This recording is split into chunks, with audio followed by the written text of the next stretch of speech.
సంధ్య theatre ఘటనపై సభలో స్పందించారు సీఎం రేవంత్. థియేటర్ కి రావద్దని పోలీసులు చెప్పినా సినిమా యూనిట్ పట్టించుకోలేదు అన్నారు. హీరో కారులో వచ్చి సినిమా చూసి వెళ్తే తొక్కిసలాట జరిగేది కాదన్నారు. రోడ్ షో కారణంగా జరిగిన తొక్కిసలాటలో రేవతి చనిపోయిందన్నారు. ఆమె కొడుకు ఆసుపత్రిలో చావు బతుకుల మధ్య ఉన్నట్టుగా చెప్పారు. తొక్కిసలాట ఘటనలో పోలీసులు ఇప్పటికే పలువురిని అరెస్ట్ చేసిన విషయం గుర్తు చేశారు సీఎం. ఈ కేసులో A11 గా ఉన్న హీరోను కూడా అరెస్ట్ చేసినట్టు చెప్పారు. అరెస్టు సమయంలో హీరో పోలీసులతో దురుసుగా ప్రవర్తించారన్నారు. సినీ పరిశ్రమను ప్రోత్సహించాలన్నదే ప్రభుత్వ విధానమన్నారు. అందుకే టికెట్ రేట్లను పెంచి స్పెషల్ షోలకు అనుమతిచ్చామన్నారు. తొక్కిసలాటలో ప్రాణాలు పోతుంటే చూస్తూ ఊరుకోబోమని తేల్చి చెప్పారు రేవంత్. తొక్కిసలాటలో గాయపడి చికిత్స పొందుతున్న బాలుడిని సినీ ప్రముఖులెవరూ పరామర్శించలేదన్నారు. హీరో అరెస్ట్ అయితే మాత్రం ఇండస్ట్రీ మొత్తం ఆయన ఇంటికి వెళ్లి కలిసిన విషయాన్ని గుర్తు చేశారు సీఎం. హీరో అరెస్టుపై విపక్షాలు రాద్ధాంతం చేశాయని చెప్పారు. శంకర్ గారు ఫుడ్ కార్ట్ బిజినెస్ చేస్తూ నెలకి 1,00,000 వరకు సంపాదిస్తున్నారు. మీరు వీరి నుండి ఈ బిజినెస్ గురించి నేర్చుకోవాలా? అయితే ఫ్రీడమ్ యాప్ని డౌన్లోడ్ చేసుకోండి. సంధ్య థియేటర్ ఘటనపై సీఎం రేవంత్ కీలక నిర్ణయం తీసుకున్నారు. ఇక తెలంగాణలో ఇకపై సినిమా టికెట్ ధరల పెంపు, బెనిఫిట్ షోలు ఉండవని తేల్చేశారు. తాను సీఎంగా ఉన్నంత కాలం వాటికి అనుమతిచ్చే ప్రసక్తే లేదని స్పష్టం చేశారు. సినిమా వాళ్లు వ్యాపారాలు చేసుకుంటే ఇబ్బంది లేదని, ప్రజల ప్రాణాలతో చెలగాటమాడితే చూస్తూ ఊరుకోబోమని హెచ్చరించారు. తన హయాంలో వారి ఆటలు సాగనివ్వనన్నారు రేవంత్ రెడ్డి. అసెంబ్లీలో సీఎం రేవంత్ వ్యాఖ్యలకు స్పందించారు అల్లు అర్జున్. సీఎం కమెంట్స్ ఎంతో బాధించాయని అన్నారు. తన వ్యక్తిత్వం అందరికీ తెలుసన్నారు. థియేటర్ కి వద్దన్నా వెళ్లానంటూ చెప్పడాన్ని ఖండించారు ఆయన. పోలీసుల అనుమతితోనే థియేటర్ కు వెళ్లినట్టు చెప్పారు. బాధిత కుటుంబాన్ని పరామర్శించలేదు అనడం సరికాదన్నారు. పోలీసులు వద్దన్నారని ఆసుపత్రికి వెళ్లలేదని చెప్పారు. సినిమాను జనం ఎలా రిసీవ్ చేసుకుంటున్నారో తెలుసుకోవడానికే బన్నీ థియేటర్ కు వెళ్లినట్టు చెప్పారు అల్లు అరవింద్. తొక్కిసలాట ఘటన తర్వాత బన్నీ గార్డెన్లో ఒంటరిగా బాధపడుతున్నట్టు గుర్తు చేశారు. ఎన్నో ఏళ్లు కష్టపడి బన్నీ ఈ స్థాయికి వచ్చాడని, 3 తరాలుగా తమ కుటుంబం సినీ రంగంలో ఉన్నట్లు గుర్తు చేశారు. అలాంటి తాము బాధ్యత రాహిత్యంగా ఎందుకుంటామని ప్రశ్నించారు అల్లు అరవింద్. సినిమా ఇండస్ట్రీ ప్రభుత్వానికి ఎంతో ముఖ్యమన్నారు మంత్రి శ్రీధర్ బాబు. చనిపోయిన వారి కుటుంబాన్ని సినిమా వాళ్లు పరామర్శించలేదంటూ సీఎం చెప్పిన విషయాన్ని గుర్తు చేశారు. ఎంత పెద్దవారైనా మానవీయ కోణం మరిచిపోద్దన్నారు. అదే విషయం సభ సాక్షిగా ముఖ్యమంత్రి రేవంత్ స్పష్టం చేశారని చెప్పారు మంత్రి శ్రీధర్ బాబు. తెలంగాణ అసెంబ్లీ సమావేశాలు 7 రోజులు జరిగాయన్నారు మంత్రి శ్రీధర్ బాబు. 37 గంటల 44 నిమిషాల పాటు జరిగిన సభలో 8 బిల్లుల్ని ఆమోదించిందన్నారు. ఒక్క సస్పెన్షన్ లేకుండా సభని నడిపామన్నారు. శాసనమండలి 28 గంటలు పనిచేసిందన్నారు. సభ నిర్వహణపై మాట్లాడే హక్కు బీఆర్ఎస్ కు లేదన్నారు. జమిలీ ఎన్నికల బిల్ అతిపెద్ద సంస్కరణగా అభివర్ణించారు కేంద్ర మంత్రి మేఘవాల్. జమిలీ ఎన్నికలతో ప్రజాధనం భారీగా ఆదా అవుతుందన్నారు.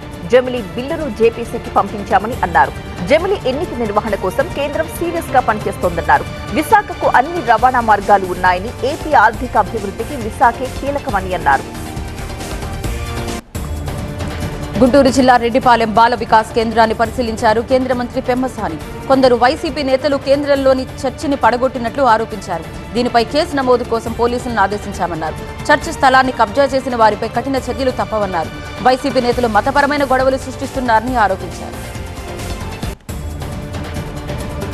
మహారాష్ట్ర మంత్రులకు శాఖల్ని కేటాయించింది ప్రభుత్వం. హోంశాఖ, విద్యుత్ శాఖల్ని సీఎం ఫడ్నవీస్ తన దగ్గరే ఉంచుకున్నారు. డిప్యూటీ సీఎం అజిత్ పవార్ కు ఆర్థిక, ఎక్సైజ్ శాఖలను అప్పగించింది. ఏక్నాథ్ షిండేకి పట్టణాభివృద్ధి శాఖను కేటాయించింది. ఆయా శాఖల కేటాయింపుపై గవర్నర్ ఆమోదముద్ర వేశారు. తెలంగాణ గజెటెడ్ ఆఫీసర్ల కొత్త కార్యవర్గాన్ని ఏకగ్రీవంగా ఎన్నుకున్నారు. నాంపల్లి టీజీఓ ఆఫీసులో జరిగిన భేటీలో ఈ విషయం చెప్పారు ఆ సంఘం అధ్యక్షుడు శ్రీనివాసరావు. 33 జిల్లాల్లో కమిటీలు వేశామన్నారు. ఉద్యోగుల హక్కులు, రాయితీల కోసం పోరాటం చేస్తామన్నారు. రాజకీయ అండదండలతో ఉద్యోగులపై దాడి చేస్తే ఊరుకునే ప్రసక్తే లేదని తేల్చి చెప్పారు.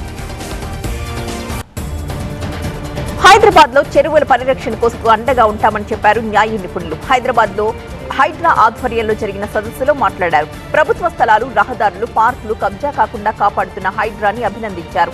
హైడ్రా కమిషనర్ రంగనాథ్ అధ్యక్షతన సదస్సుకు న్యాయ నిపుణులతో పాటుగా విశ్రాంత ఉద్యోగులు కూడా హాజరయ్యారు. నల్గొండ జిల్లా చిట్యాల మండలం శివనేనిగూడెంలో భూ కబ్జాలపై ప్రభుత్వానికి ఫిర్యాదు చేశారు మాజీ సర్పంచ్. గ్రామంలో కబ్జా గురైన 18 ఎకరాల ప్రభుత్వ భూమిని కాపాడాలని కోరారు.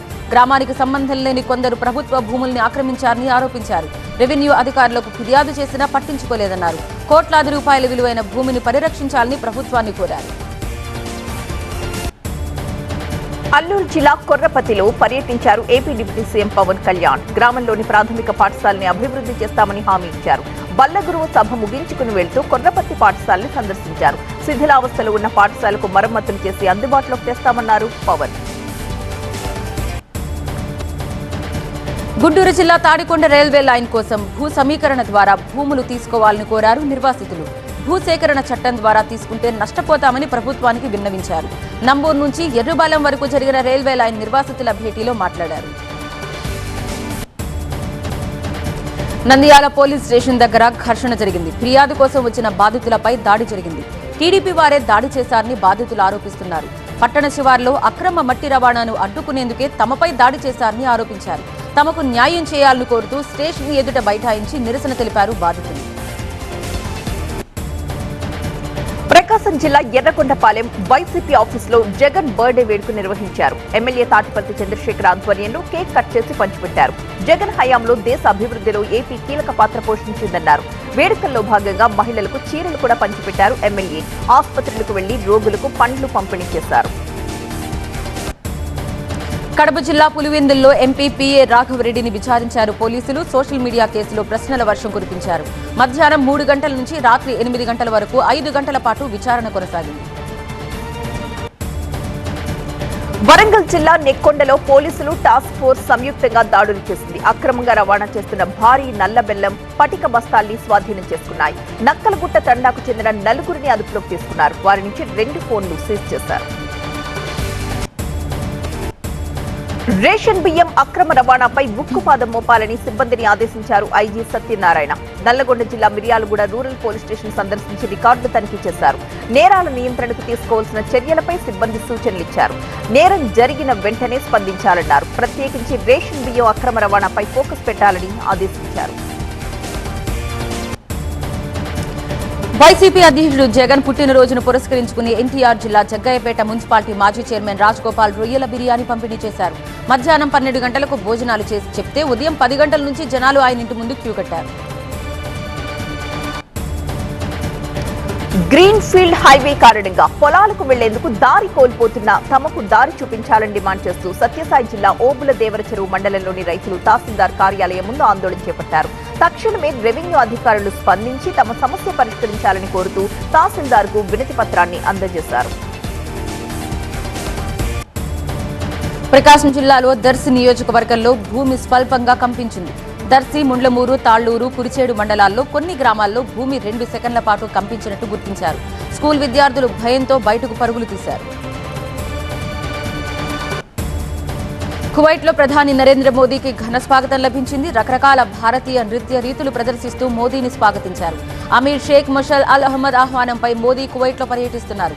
భారత ప్రధాని ఒకరు కువైట్ను సందర్శించడం గడిచిన 43 ఏళ్లలో ఇదే తొలిసారి. హలా మోదీ కార్యక్రమంలో ప్రధాని మోదీ మాట్లాడారు. భారత్ నుంచి కువైట్ వచ్చేందుకు 4 గంటల సమయం పడుతుంది, కానీ భారత ప్రధానికి ఇక్కడికి వచ్చేందుకు 4 దశాబ్దాలు పట్టింది అన్నారు మోదీ. కొత్త కువైట్ కి కావలసిన నైపుణ్యం, సాంకేతిక పరిజ్ఞానం, మానవ వనరులు భారత్ దగ్గర ఉన్నాయని ప్రధాని మోదీ అన్నారు. భారత్ కువైట్ మధ్య ఏర్పడ్డ బంధం కొత్త శిఖరాలకు చేరిందని తెలిపారు. ఈశాన్య ప్రాంతంలో విద్రోహ చర్యలు సమాప్తం కావడంతో ప్రజలతో పోలీసులు వ్యవహరించే తీరులోనూ మార్పు రావాలని కేంద్ర హోంమంత్రి అమిత్ షా చెప్పారు. 4 దశాబ్దాలుగా ఇక్కడి పోలీసులు తిరుగుబాటుదారులతో పోరాటం చేశారని తెలిపారు. ఈశాన్య భారతంలో శాంతి స్థాపనకు గడిచిన 10 ఏళ్లలో ప్రధాని మోదీ 20 శాంతి ఒప్పందాలు కుదుర్చుకున్నట్లు తెలిపారు. రైల్వేలో పనుల వేగం పెరిగిందని రైల్వే శాఖ మంత్రి అశ్విని వైష్ణవ్ తెలిపారు. గతంలో ఏడాదికి 1500 కిలోమీటర్ల ట్రాక్ నిర్మాణం జరిగేదని ఇప్పుడు ఏటా 5000 కిలోమీటర్లు జరుగుతున్నాయని అన్నారు. కొత్త రైళ్లు చాలా అందుబాటులోకి వస్తున్నాయని వివరించారు. రైల్వే ప్రమాదాలు, రైలు పట్టాలు తప్పడం లాంటివి తగ్గాయని అశ్విని వైష్ణవ్ వెల్లడించారు. అంబేద్కర్ ఉద్దేశించి హోంమంత్రి అమిత్ షా చేసిన వ్యాఖ్యలకు నిరసనగా దేశవ్యాప్తంగా ధర్నాలు చేపట్టాలని పిలుపునిచ్చింది కాంగ్రెస్ పార్టీ. వచ్చే వారాన్ని అంబేద్కర్ సమ్మాన్ సప్తాహ్గా నిర్వహిస్తామని ప్రకటించింది. కాంగ్రెస్ శ్రేణులందరూ కూడా పాల్గొనాలని కోరింది హైకమాండ్. రాజ్యాంగ నిర్మాత డాక్టర్ బిఆర్ అంబేద్కర్ ను ఉద్దేశించి హోంమంత్రి అమిత్ షా చేసిన వ్యాఖ్యలపై ఈ నెల 24న దేశవ్యాప్తంగా నిరసనలు చేపట్టనున్నట్టు బహుజన్ సమాజ్వాదీ పార్టీ అధ్యక్షురాలు మాయావతి ప్రకటించారు. దేశంలో దళితులు, అణగారిన వర్గాల ప్రజలు అంబేద్కర్ ను దేవుడిగా ఆరాధిస్తారని ఎక్స్ వేదికగా మాయావతి తెలిపారు. సినిమాకు వెళ్లినప్పుడు సరదాగా తినే పాప్కార్న్ పై జీఎస్టీ కౌన్సిల్ భారీగా పన్ను విధించింది. ఉప్పు మసాలాలు కలిపి ఉంటే ఒక రకమైన పన్ను, ప్యాక్ చేసుంటే ఒక రకమైన పన్ను, కారమెల్ కోటెడ్ పాప్కార్న్ అయితే మరొక రకం పన్ను విధించాలని నిర్ణయించారు. చక్కెర కలిపిన పాప్కార్న్ పై ఏకంగా 18% జీఎస్టీ విధించబోతున్నారు. రాజస్థాన్లోని జైసల్మేర్లో కేంద్ర ఆర్థిక మంత్రి నిర్మలా సీతారామన్ అధ్యక్షతన 55వ జీఎస్టీ కౌన్సిల్ సమావేశం జరిగింది. జీవిత బీమా, ఆరోగ్య బీమా పాలసీలపై జీఎస్టీ తగ్గింపు నిర్ణయాన్ని జీఎస్టీ కౌన్సిల్ వాయిదా వేసింది. పన్ను తగ్గింపుపై మరికొన్ని సాంకేతిక అంశాల మీద చర్చించాల్సిందని, దానిపై మంత్రుల కమిటీ మరింత సంప్రదింపులు జరపాలని కౌన్సిల్ సమావేశం నిర్ణయించింది. దేశంలో బయోబిట్వన్తో వేసిన రోడ్ ని కేంద్ర రహదారుల శాఖ మంత్రి నితిన్ గడ్కరీ ప్రారంభించారు. బయోమాస్ ఉపయోగించిన టైర్ల పొడి ఉపయోగించి తయారు చేసిన బిటుమిన్ ఆధారంగా దాదాపు కిలోమీటర్ రోడ్డు వేశారు. నాగ్పూర్ జబల్పూర్ సెక్షన్ లో ఈ రోడ్డును వేశారు. సాధారణంగా తారుతో పోల్చితే ఈ రోడ్డు 40% ఎక్కువ బలంగా కలిగి ఉందని గడ్కరీ తెలిపారు. శబరిమలలో రద్దీ భారీగా పెరిగింది. పెద్ద సంఖ్యలో అయ్యప్ప స్వాములు దర్శనం కోసం తరలివచ్చారు. డిసెంబర్ 25, 26, జనవరి 12 నుంచి 14 తేదీల్లో వర్చువల్ క్యూ బుకింగ్ సంఖ్యను పరిమితం చేయాలని దేవస్థానం బోర్డు నిర్ణయించింది. డిసెంబర్ 25న 54,000 మంది భక్తుల్ని మాత్రమే దర్శనానికి అనుమతిస్తారు. డిసెంబర్ 26న ఈ సంఖ్యను 60,000కు పెంచుతారు.